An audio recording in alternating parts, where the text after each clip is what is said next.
Welcome back to another episode as we approach to Napoleon's journey toward his retreat home, retreat to Paris. And so we continue our journey. On December 5th, on the 48th day of the retreat, Napoleon, frustrated by being cut off from news of France, decides to return to Paris. He orders Caulaincourt to accompany him. Over the next 10 days and nights, they cross the Duchy of Warsaw and reach Germany, hoping to remain incognito. During their journey, Napoleon acknowledges Caulaincourt's insight into the hardships faced by the Grande Armée. Napoleon insists that he did not lead the campaign like a fool, chasing dreams. He believes the difference between him and other leaders is that they are stopped by difficulties while he thrives on overcoming challenges, especially those worthy of him and his nation. Yet, in private moments, Napoleon reflects on the overwhelming odds he faced. The Grande Armée had been ill-prepared for the brutal Russian winter, and the logistical failures of the campaign weighed heavily on him. The roads were littered with abandoned wagons, frozen corpses, and starving men too weak to continue. 3 days later, Napoleon continues his journey, while the Grande Armée presses on, retreating through icy forests and marshes, relentlessly pursued by the Cossacks and Kutuzov's troops. The army is suffering, and the army's suffering is compounded by the collapse of discipline, with soldiers deserting in droves or dying where they stood. The Cossacks' relentless pursuit forced the stragglers into the woods, where they were hunted like animals. Meanwhile, the remnants of the French forces marched on, tormented by frostbite, starvation, and despair. Back in France, the people remain confident in Napoleon. They believe that the disastrous Russian campaign was caused by the harsh winter, not by any failures on his part. After 12 years of victories, it's hard for them to accept the defeat in Russia as anything but an accident. The emperor is still trusted, and many think he has everything under control. However, the Russian campaign marks the beginning of the decline of Napoleon's empire. Just 2 years later, he will suffer defeat at Waterloo, and France will return to its 1790 borders. For Russia, however, this marks the start of a new era.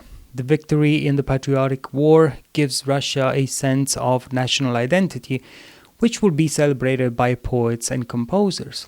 The Russian triumph was not merely military, it became a cornerstone of national pride, with Tsar Alexander hailed as the savior of Europe.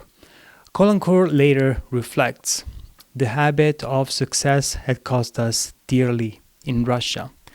We had never learned how to retreat. In this long defeat, the emperor had been uncertain and indecisive from beginning to end. Fortune had favored him so often that he couldn't believe he had turned against him." Counting the survivors of the Berezina and the forces in Lithuania, fewer than 30,000 French soldiers managed to cross the Niemen River again, out of the 500,000 who had started the campaign just 6 months earlier. Over 200,000 soldiers from the Grande Armée died from battle, cold, hunger, or disease. The Russians lost 300,000 men, half of them in battle. From the diary of Sergeant Bourgogne, "The Berezina was not the end of our suffering. Later, I was captured by the Russians.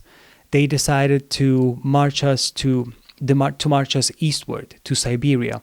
My fellow prisoners said it was better to be alive eating potatoes than to die from hunger and cold on the icy plains.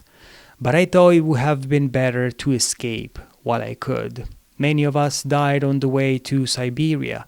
Some accepted the Tsar offered to become Russian citizens and settled in the land they had been sent to conquer. As for me, I eventually managed to escape in the spring of 1813. I made it back to France." Despite the chaos, Napoleon's decision to leave his army was not taken lightly. Before departing, he left Marshal Murat in command. Though Murat's focus on personal ambition rather than the army's welfare would prove disastrous, Napoleon understood the political urgency of his return to Paris. Reports of conspiracies brewing in France and unrest among his allies required his immediate attention. He hoped his presence in Paris would stabilize the political situation and buy time to rebuild his shattered forces. As Napoleon's retreat through the frozen Russian wilderness continues, the suffering of his army becomes even more apparent. Exhaustion, starvation, and the brutal cold seem to be the primary forces at work. But in the midst of this disaster, a curious theory has emerged, one that suggests that the smallest details might have contributed to Napoleon's downfall. In a bonus episode, we delve into an intriguing and controversial theory about the buttons of the soldier's uniform. Yes, you heard right, the buttons. Could the materials used to make these buttons have played a role in the army's suffering during the harsh Russian winter? This theory, blending history with science, offers a surprising perspective on the events that shape the course of the campaign. Well, this marks the end of our 8th episode, and the next one, as I suggested, will be a bonus episode that will be a curious theory taken from an old book that I read, and I just wanted to present it here. Well, what do we have left here? So once I mentioned this in one of the previous episodes, Napoleon is used to winning for 12 years in a row. And you have this belief, this effect, that once you win, you will keep on winning, that fortune will favor you forever. However, when you have this habit of winning, what happens is that you might make some mistakes. As I mentioned earlier, extreme measures of ambition may have a counterbalance with lowering measures of humility, because you start seeing yourself as omnipotent, of one that cannot falter or make mistakes. So I really believe that's what happened to Napoleon. He thought he was fighting one of his normal battles where he was used to winning using the same strategies. But the campaign in Russia, what taught him surely was a serious logistical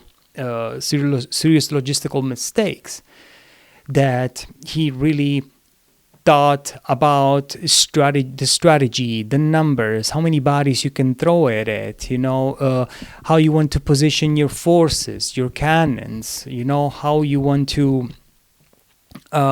fight this battle according to the Ancien regime. You have these large armies shooting at each other, throwing at each other cannonballs, and standing there, in honor without retreating. Well, the Russian adopted a different approach. While you had some of this Ancien regime formations where they used to be facing each other and killing each other in that silly way, they also had the Cossacks and the Hussars that had this kind of guerrilla tactics that pushed Napoleon into the retreat. And of course, something you couldn't think of is the winter, so you pack your warm clothes when you're heading toward the mountains. However, that was not the case back then. Well, thank you for following, and I will see you in our last episode next time. Thank you. Bye.